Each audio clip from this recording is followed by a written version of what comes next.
Hi, Kaylee. Hi, Abby. Y'all are celebrities. You're stars, VIPs, and you love the attention, I'm sure, as a teenager. I'm just kidding. I know you don't. What up? Glad you're here. If she had a knife, she'd cut me. I hope not. Good, good, good. Something we did. Oh, wait just a second. We're going to go live here in about 10 seconds. So if you've not joined the group, be sure to go to your small groups, join the group. If you have, then you've done everything you can do.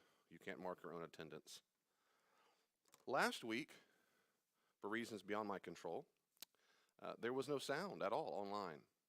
So the entire study had no audio for this study.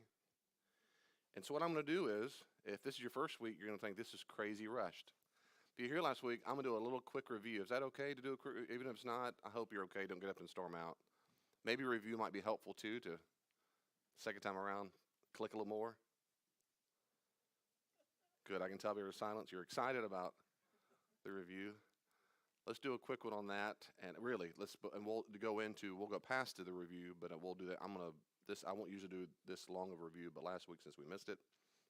So in Genesis chapter 1, verse 1, do you remember Genesis 1 through 11? The whole chapters is probably setting up the need for a covenant. God creates the universe, the world, as the world, the skies, the earth, the waters, the fish, and so forth, and then people sin. It sets up chapters 12 to 50, which is the need for a covenant.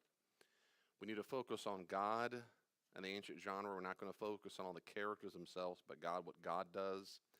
That's the overarching literary purpose of Genesis 1 through 11, probably. Genesis 1:1, I talked a good while about translation issues. Some translations say, in the beginning, God created. That's one dominant view in translations. The other dominant view in scholarship is to take the first sentence not as an independent clause, that is one complete sentence, but as a dependent clause. In the beginning of God's creating the skies and the earth, or in the beginning when God created the skies and the earth. And I lean that direction. And it's a long technical Hebrew issue, but I do think that's the best way to translate it. So it goes something like this. In the beginning of God's creating the skies and the earth, when the earth had been shapeless and formless, and darkness on the face of the deep, and God's wind or spirit was hovering over the face of the water, then we have the action. God said, let there be light, and there was light. Or literally in the Hebrew, be light. Let's be light. Anyway, I get that translation from Friedman, a guy named Richard Elliott Friedman, who's a great Hebrew scholar. So in the beginning, when God, and I think that's the case. So the point is, that this is probably not, I'll stop trying to nuance everything. Afterwards, you want to talk about it. Virtually no scholar believes that Genesis is talking about the beginning of all space and time from nothing. But instead, there's an assumption that stuff was already there. And so that's why I have the picture on the screen there, that when the very beginning there was just this unresolved, non-functional stuff. And this stuff, of course, is water, but we'll get there in just a second. So when God created, and I talk about created, that bara in Hebrew, create, God is always and only the subject of create. Only God creates. Only, in the entire Bible, only God creates. And he creates different things, you might say. Last week, I'm not sure if I made this clear enough.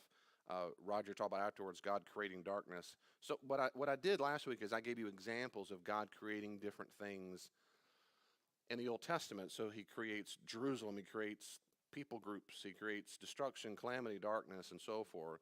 The point is, and he creates righteousness, the point is the term bara, create, has many things as its direct object.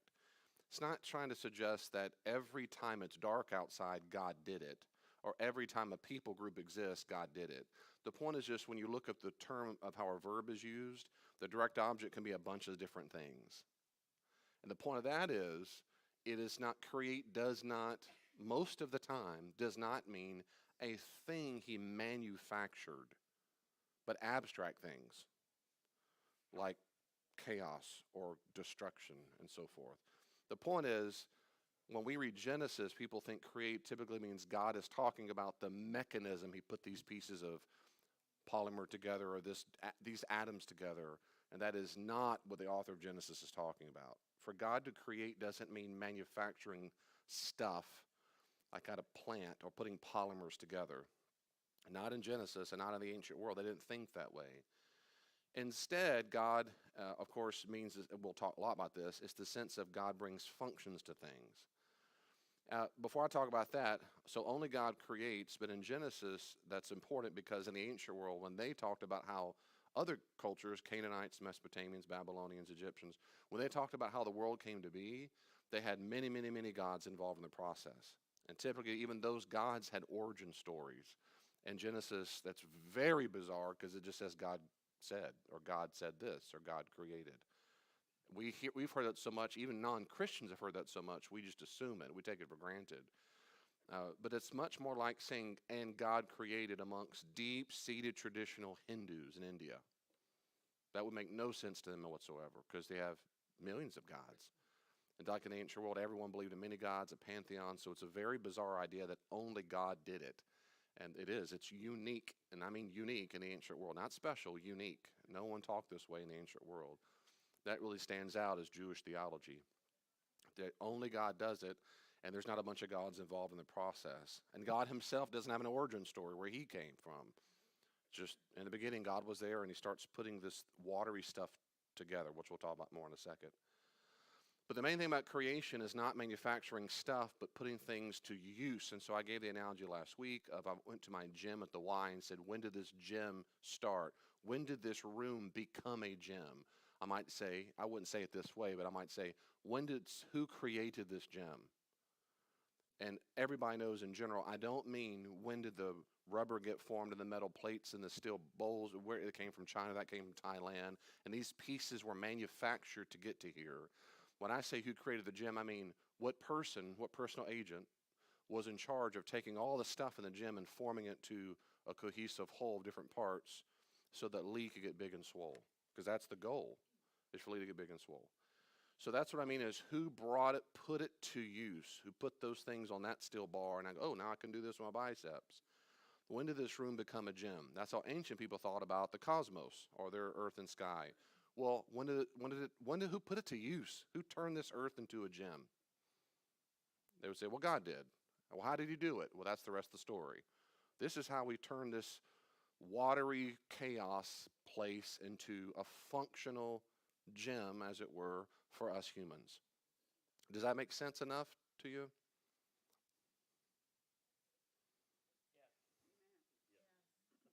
Thank you. Well, David's just making this up. Well, I'm really not. This is based on when you read all the creation stories in the ancient world mixed with Genesis 2. Like I said last week, a lot of things are in common. Some things are very different, like only one God and so forth. But some things are really in common. And this is one of the things that are really in common. They did not have a science textbook. They did not care much at all about how things were manufactured. They cared about how it brought into function. Okay, so that's what create means in the ancient world and in Genesis 1. So in the beginning of God's creating the skies and the earth, verse 2, when the earth had been shapeless and formless, that means basically the same thing, and darkness was on the face of the deep, that means deep waters, God's wind or God's spirit was hovering over the face of the water. And of course, this is the point is that it's empty, shapeless, and formless. I like to think of it something like a shapeless Play-Doh, because the water's just there. But the chief thing is not so much about it being shapeless as is it doesn't have a function yet. Therefore, it doesn't have purpose. It doesn't have a meaning. It's shapeless and formless. We'll say, what does that thing do? Nothing. It doesn't have a shape yet. It hasn't been put to use yet. So I walk into that room and there's weights all over the ground. I go, what's the purpose? Nothing. No one's turned that into a weight machine. There is no purpose. It's shapeless and formless. That's all it is. And so darkness, that is just pure dark. There's no bright light over this deep deep water. And that's a very common motif in the ancient world, that you have ancient cosmic waters. And we see this particularly in the Babylonian epic called Enuma Elish, where the parallels that's a pagan creation myth, where the wind god, Marduk or Enlil, he defeats the goddess of the water, Tiamat. In fact, what happens is, Marduk rips apart Tiamat's body, the blood becomes water, and the body becomes land. You see none of that in Genesis, right? There's no notion of God beating of gods to make anything. And that is bizarre. It's a very different view of that. But what is very, very common is that they're cosmic, I'll call them cosmic. They didn't say that word. they'll call it deep waters, but I'll call it primordial waters. And there and other ancient cultures have waters too, but they're evil. They're full of the gods. The gods have to defeat those water gods. Now but in Genesis, none of that is there. Genesis, the waters are not evil. They're not full of gods. God doesn't defeat them. Little footnote: there's little hints of things like that in the Psalms where God rules over the behemoth and these other ancient kind of cosmic water gods, but they're just little hints of them there. Little hints.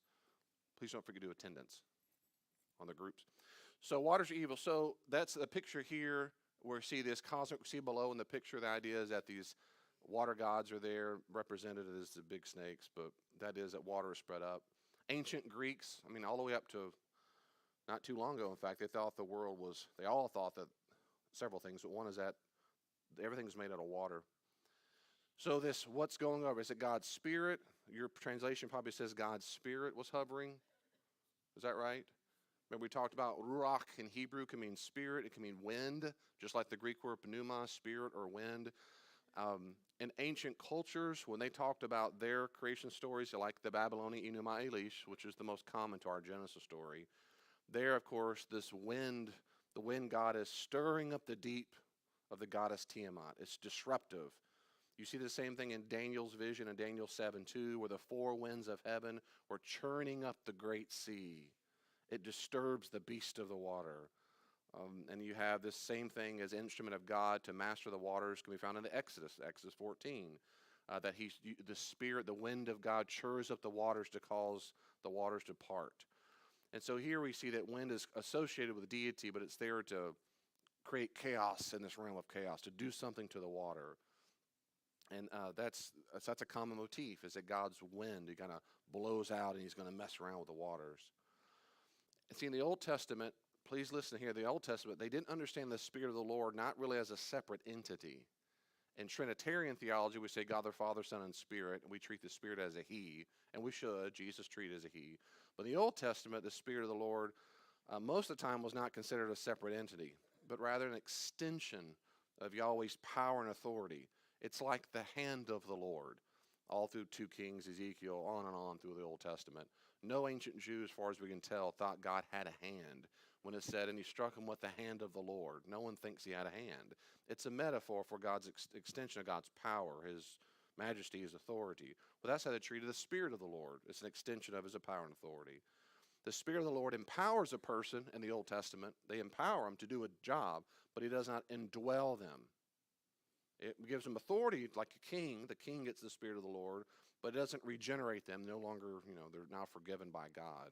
But rather it's much more like an infusing force, like my 5-hour energy drink on Sunday mornings. Just like that, Bonnie. You're welcome. So the hand of the Lord, I drank it this morning. Gives me good.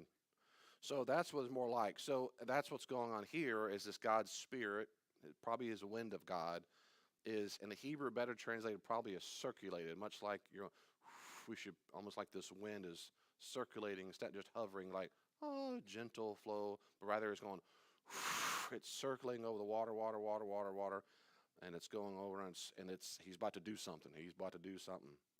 And of course what he's doing there is it was dark, it's hovering, it's circulating. Something's about to happen.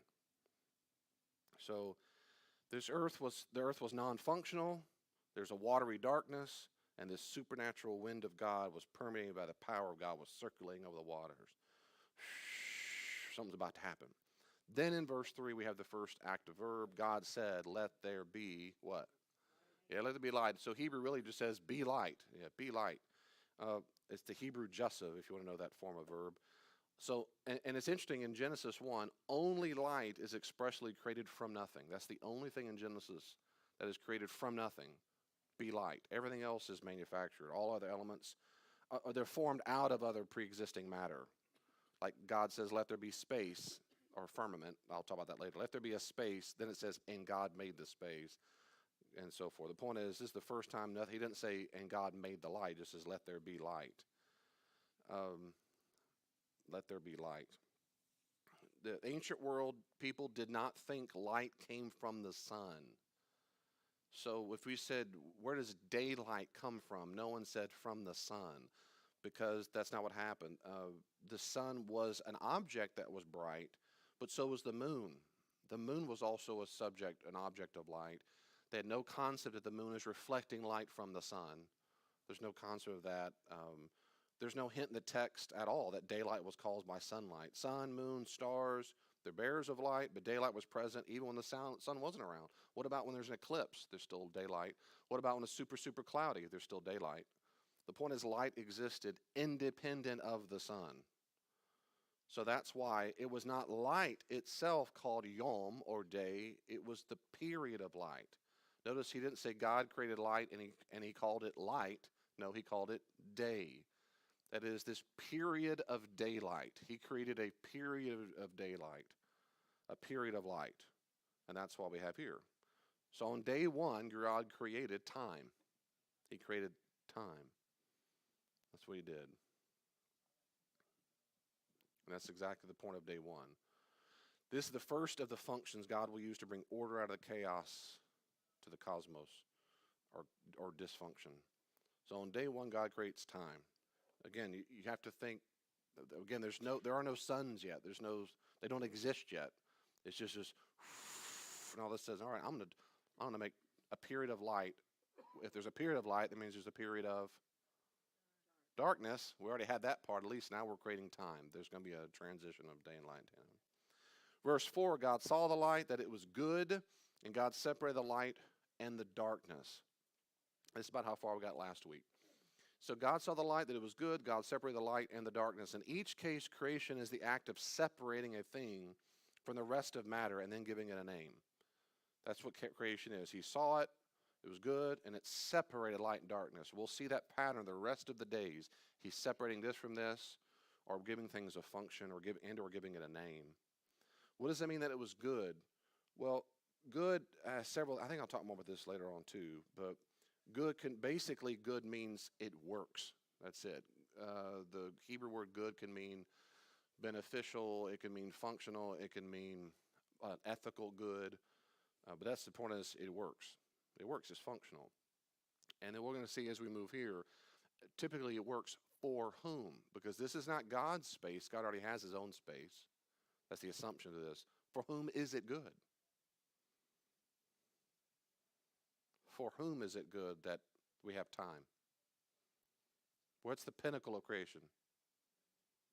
Humans, that's right. So humans, the point is it's good for us. So what he's doing is he already has God's space. He's creating space for us. And that we're going to see that as time goes on, no pun there, just as time goes on in Genesis, he's setting up a place to put humans. And that's why it's going to be perfectly good and functional for us to do what we got to do. And chapter 2 and 3 sets up what we got to do, Chapter 1 doesn't, really. Verse 5, and God called the light day. He didn't call the light light. He called it day because it's a period of light. And he called the darkness not darkness. He called it night. That's right, because he's creating time. And there was evening, and then there was morning one day. It's interesting. He starts, and there was evening, and then there was morning. Verses say there was morning, there was nighttime. We're not sure why he does that. He might just think the whole day was just finished. It might be because Judaism created the day. They figured it by the sunset to sunrise. That's how it started. And we're different. Our sun comes up the day it started. The sun comes up. It's a new day dawning. Chris Tomlin. Is that no? That's Matt Redman. I don't like this. I'm sorry. Okay, forgive me, Lord.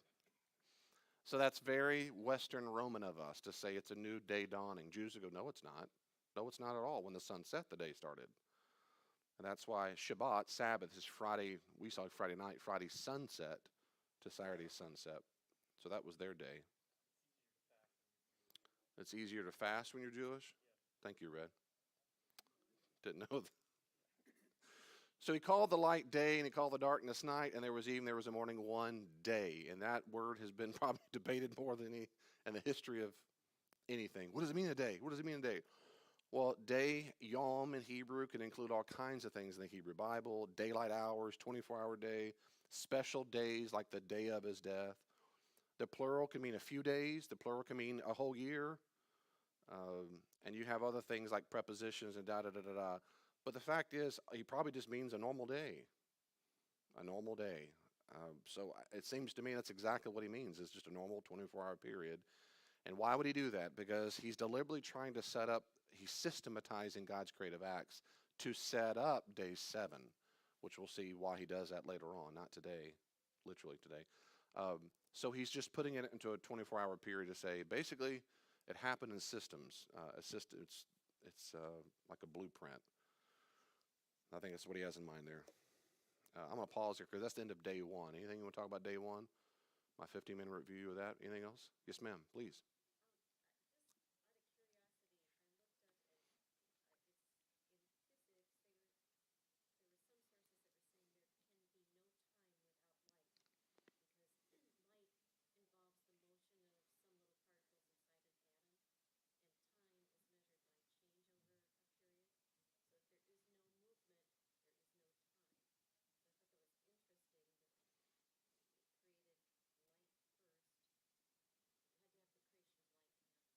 Oh, gotcha.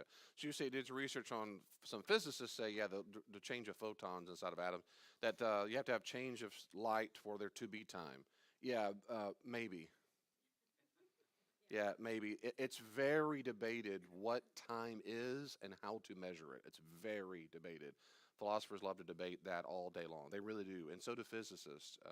So that is, if you take that understanding of the definition of time, the measurement of change in something, you need light, then yeah, that's right. That's fascinating. Yeah, but there are others who do not take it that way at all. They could say you could have time with no light at all. You could have the distinction of moments of time inside a person's mind where there's no light or darkness, but yet you've changed your beliefs from one to the next. That's a change of time. So we can go a laundry list of different ways to understand time is. But that is a possible way. That is a possible way. And little foot, you didn't say this, just to be real clear. Little footnote. If I were to time travel, nobody in the ancient world would have said the word physics or photons or whatever. We can say it all day long. Great, cool. I just want to make sure we interpret that's not what they would have thought. They wouldn't have said, they're not making a physicist argument here, but we can sometimes make observations and go, hey, it's kind of like what we believe today. But that's possible. Yeah. Anybody else?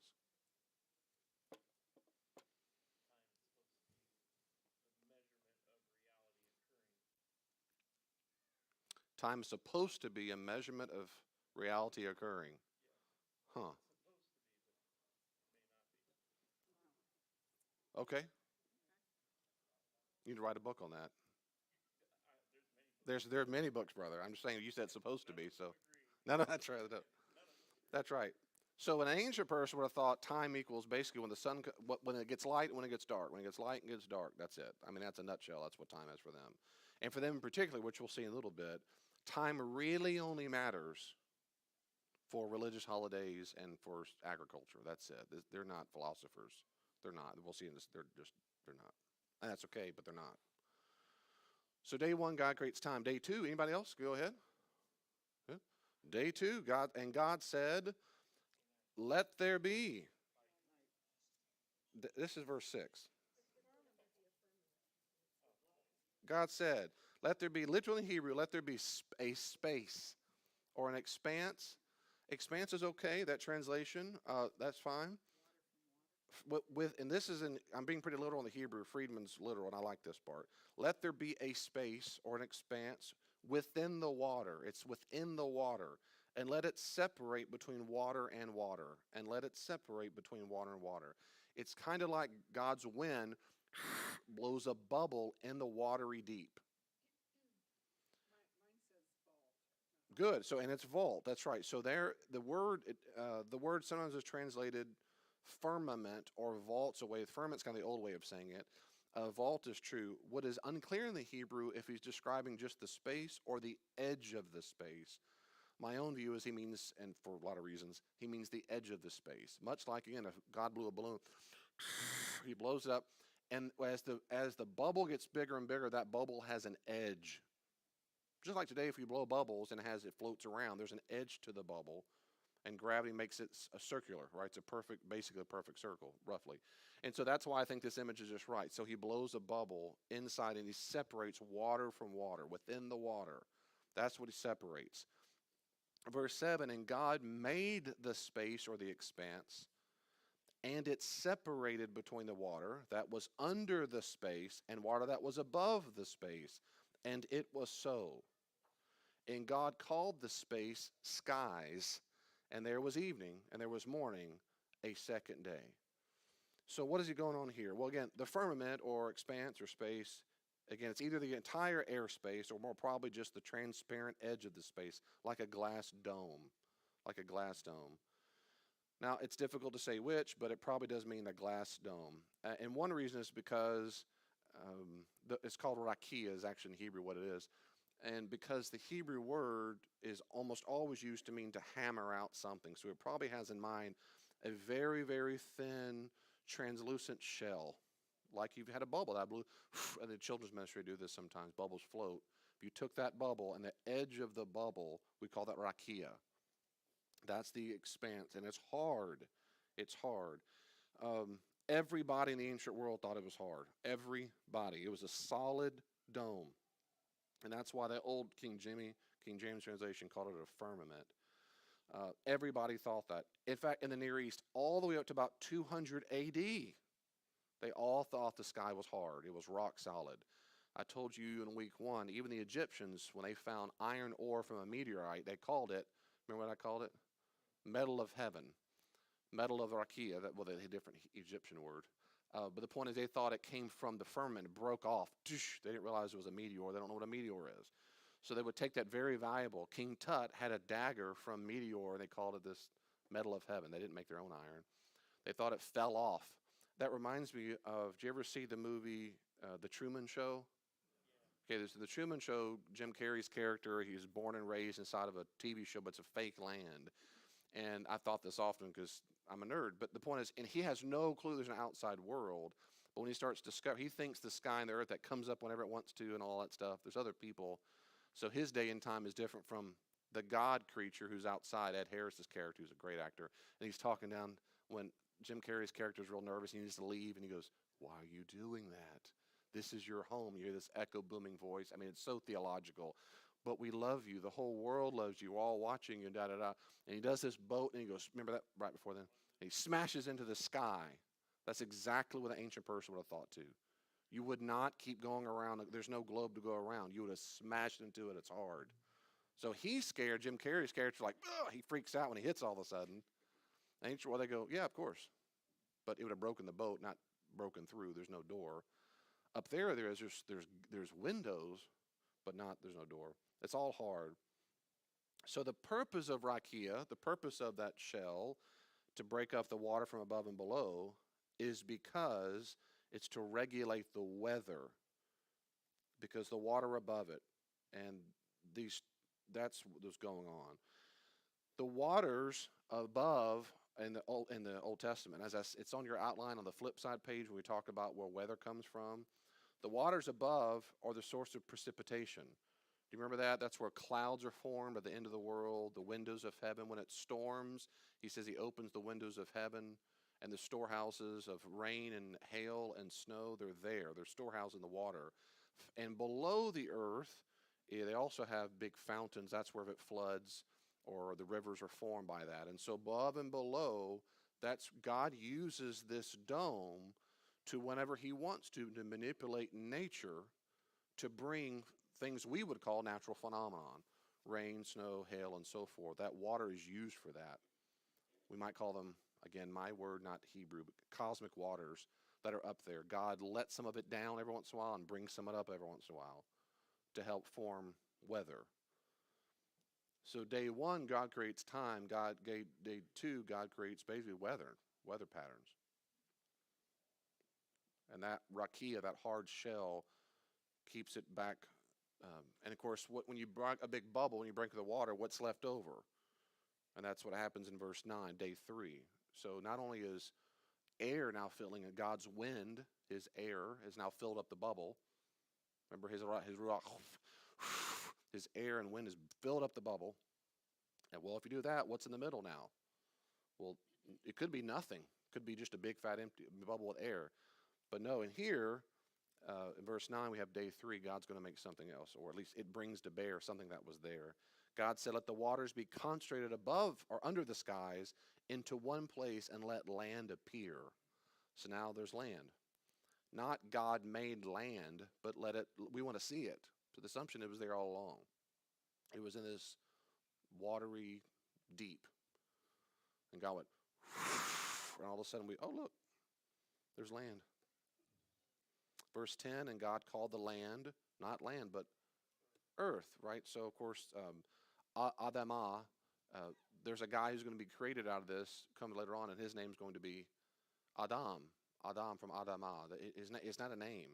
His name is dirty, dirt, dusty. So he called the land Adamah, and he called the concentration of waters seas. And God saw it was good. Yep, this is exactly right. Works well. I'm bringing function. I'm separating light and dark. I'm separating water from land.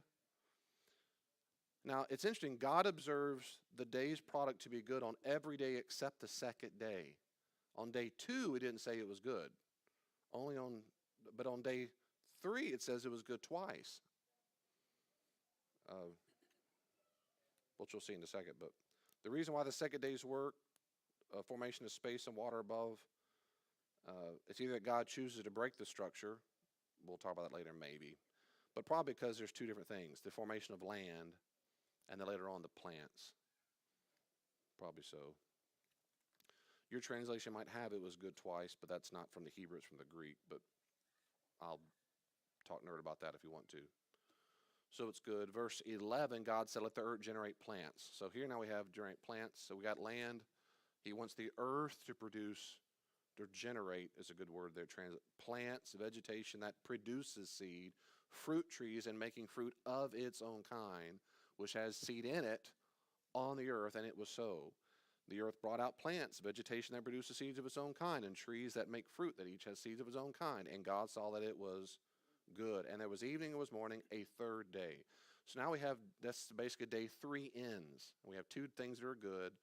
That the water was blown off the land. They go, oh, look, that's land. That's going to work. And then I want the earth, the land, to produce things. And that works too. So 2 different things, separation of water and dry land and vegetation. Now these 2 things he creates sets up this parallelism between days 1 and 3 and days 4 and 6. Days 1 and 4 are similar. Days 2 and 5 and days 3 and 6. You'll see this. Just as day 3 contains 2 sequences, so day 6 has animals, then people.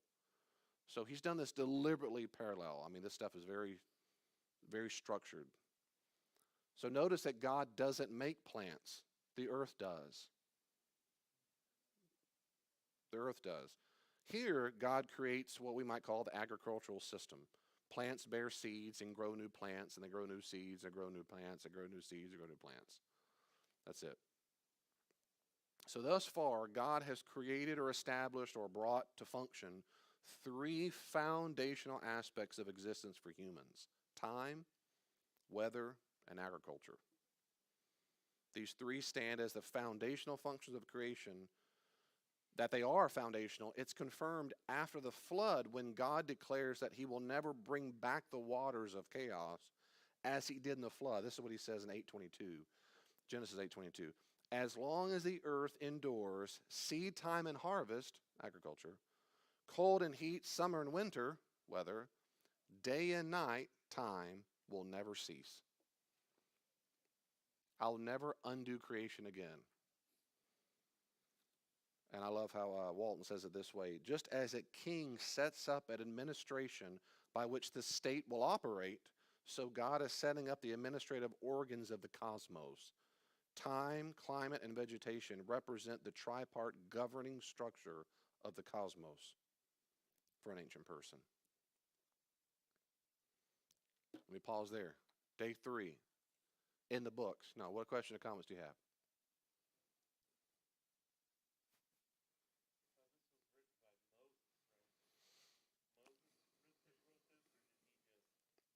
So did Moses write this? Paul, what do you want to think about that? So good. So did Moses write this? Or did he copy it from an oral tradition? We have no idea. I mean, the bottom line is we don't know. The standard traditional view is that Moses wrote all of it. That's very problematic for multiple reasons. One is that means he recorded his own death. I don't think he did that. Two, he speaks of many, many, many events in the Pentateuch, the first five books, the Torah, in the past tense. Way back then, it'll say things like, when they did blank, referring to himself. That's weird. Three, he talks about things like, up until this day, the people group. And we know the people group didn't exist during his time, but it did centuries later. So how do you know about a people group centuries later and talk about it like it's fourth, you have numerous narrative devices inside the text that makes us think he probably didn't know anything about it because of the development of Hebrew. So there's a lot of reasons to make it's very problematic. Is it probably true at least that there was a figure named Moses? Yes. And that he probably had an oral tradition, history inside of him? Yes. That he wrote down segments of it? Probably so. But that he wrote every word of Genesis and Deuteronomy? I don't find that persuasive whatsoever.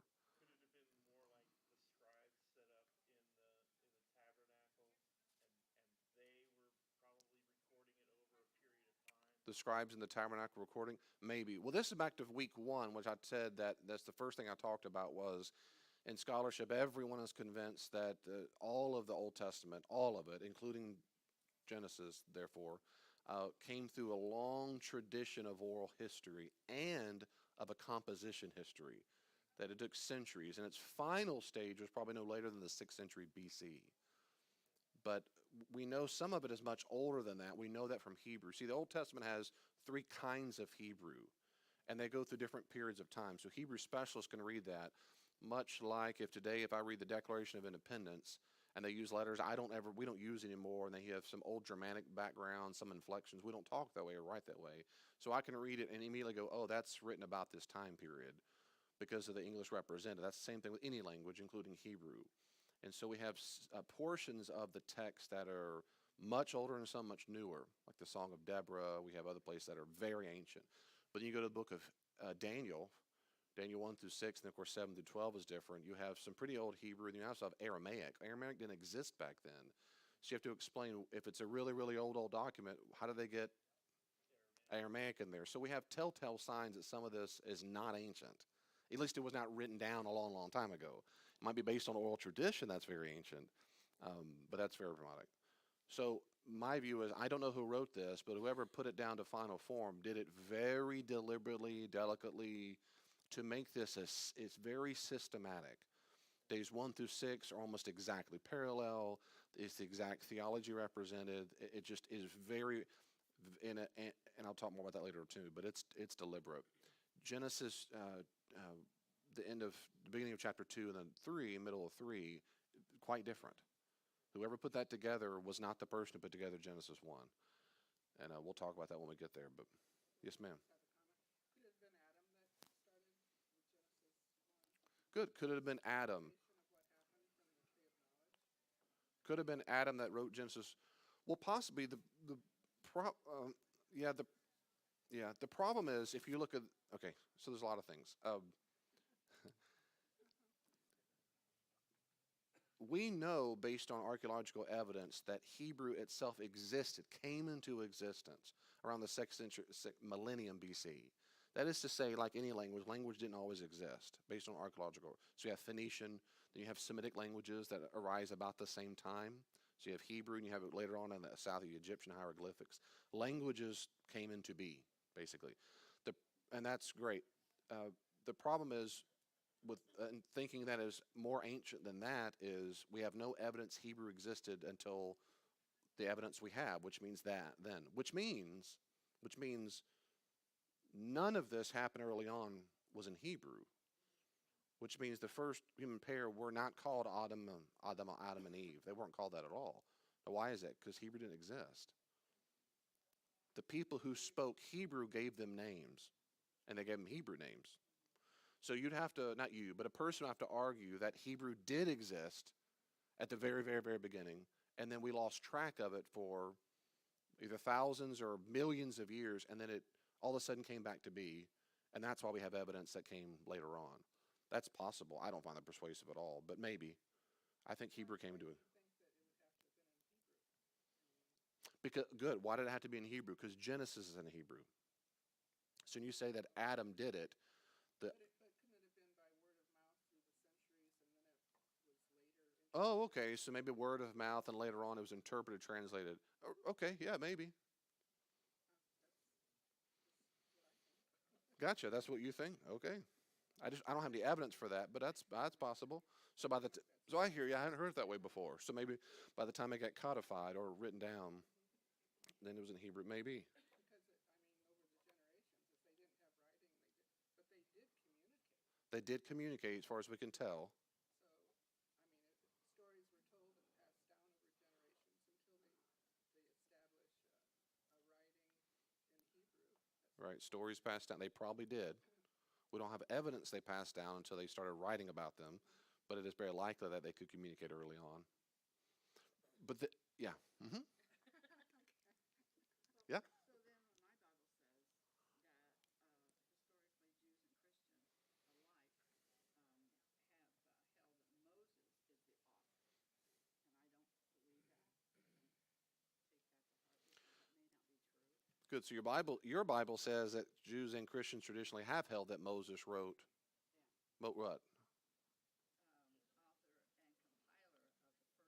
compiler of the first 5 Author and compiler of the first 5 books, books. right? That Pentateuch or Torah I mentioned. Yeah, that is the traditional view. But it said writer and compiler, so that is traditional view. Hmm. But it's not necessarily. It's just I don't find that persuasive. One is because the text itself never says that Moses is the author and compiler of the first 5 books. It never says that. The closest we get are some portions of Deuteronomy when he says there he passed down the book of the law. But that's not Genesis, Exodus, Leviticus, Numbers, and Deuteronomy. Who wrote what? Oh, who wrote that? Oh, in your Bible. Either the person they hired to write those notes. Yeah, it's their opinion. Sure, yes, ma'am. All this is their opinion, just like this is everyone's opinion. That's right. But it is true. What that statement is true. That traditionally Jews and Christians agree. That's true. It is traditional. That's right. That's a true statement that it is a traditional view. It should in scholarship. I don't know if anybody, for all the reasons I just said a second ago, there are huge problems with believing he wrote and or compiled every word of the first 5 books of the Bible. There are logical problems, like, for example, he recorded his own death after the fact. It's very problematic. You got a lot of reasons why that's problematic.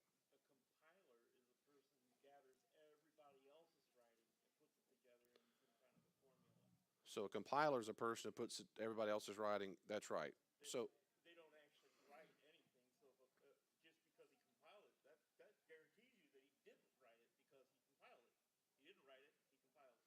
But that's neither here nor there. That's anybody could be a compiler. well, compiler means they do compose it. The point there is whether or not they're composing stories that come from a more ancient source. The reason why in tradition it happens is because what I just said from Deuteronomy, when it says the book of the law. But the other reason, Bonnie, people like to say historically, in Jews and Christians, that Moses wrote every word of the first 5 books is for them it gives them authority to the text. It's a way of arguing for authority. If Moses composed or compiled these things, then we have a reason to trust it as really there. That's usually how that's usually why there's the emotional push. If you say, I think it's authoritative regardless of the fact, and hear the evidence for it, then you're open to say, well, what makes the most sense? But it doesn't to you. What makes most sense to you? There are people who see all that stuff and go, well, he didn't write that one part of his death, and he didn't say that part in the past tense. He didn't tell that story right then. He didn't write that ancient. So you get rid of all the things I said, and they go, well, yeah, he wrote everything else. You go, okay. The text never says that, but they can believe that. That's fine. I don't find it persuasive. But I think it's very authoritative, regardless if I can put a name to the person who. That's my view. It doesn't have to be your view. Papyrus didn't last. Well, if papyrus was taking good care of it, it lasted about 2 centuries, but not tens of thousands or whatever years. Yeah, no. Good. Any other questions or comments? Is there a reason for the evening or morning? Well, that's what I mentioned earlier. I don't know if you're here yet. Maybe so the evening and morning might be simply their custom, because Jews judge the day from nighttime from sunset to sunset. So that's probably why they do that. So today in our Western world, we say when the sun rises, they did not do that. We know they didn't do that from every single evidence To this very day in the Jewish calendar, they do not reckon days. They live in two worlds. The Western world, that all of us that dominate, and we sun to sun, they go, yeah, but then there's a Jewish way of doing it, and that's nighttime to nighttime. So it's a very ancient Jewish way of reckoning time. So it's probably just demonstrate. So, anybody else? Good stuff? Look at that lovely family. Anybody? Well, I'll tell you what, because we have 5 minutes. I'll pause there. We'll pause there because, one more time, I think God created the agricultural system. So there, I think, creates time, might say climate or weather, and vegetation to set up. So a couple things that are distinct, as we've seen. One is that only God creates in the ancient world. That was false. And they said, yes, it is true. There's only one God who creates things. And we agree with you, ancient people. They would say, ancient Jews. We agree with you that the gods bring things into order and function and so forth. That's true. That's what our God did. But he didn't fight about it. There was no war. He didn't rip up someone's body that became the land. None of that stuff. None of that stuff at all. But it's true that his wind blew over the waters, just like you think Tiamat and Marduk. Okay, great. But our God did that and stirred up the water, and he blew that big bubble up, and hard. Well, I go, yeah, it's all hard. We got it. That's right. Well, the difference is, we'll see in a little bit too, he creates the things in the space, what we call sun, moon, and so forth. And they would always say, well, those are gods. No, they're not gods. God made those things just to demonstrate when we have religious festivals and so forth. So they're constantly borrowing ideas. Borrowing, that's not true. That's not true. They have many ideas that were common of the time period, but then they make them distinctly Jewish. And it's that distinctly Jewish part that will play in the rest of the entire narrative, and of course all the way to Jesus and to the Christian worldview. And so my view, back what I said before, is my view is that we should not be taking from this what is authoritative. It's how to understand how the cosmos works. Instead, we should be taking this authoritative as what it says about God. Well, David's just being slippery. Really, I'm not. I'm being quite consistent. I think that's the point of every text. And so I'm always asking, what does this tell me about God, not about anything else? Let me say a quick prayer. We thank you, Jesus, again for giving us a text. Thank you, God, the Father, Son, and Spirit, for making the world work for us. It is good. We love you. Help us love you more, Jesus. Amen. Amen.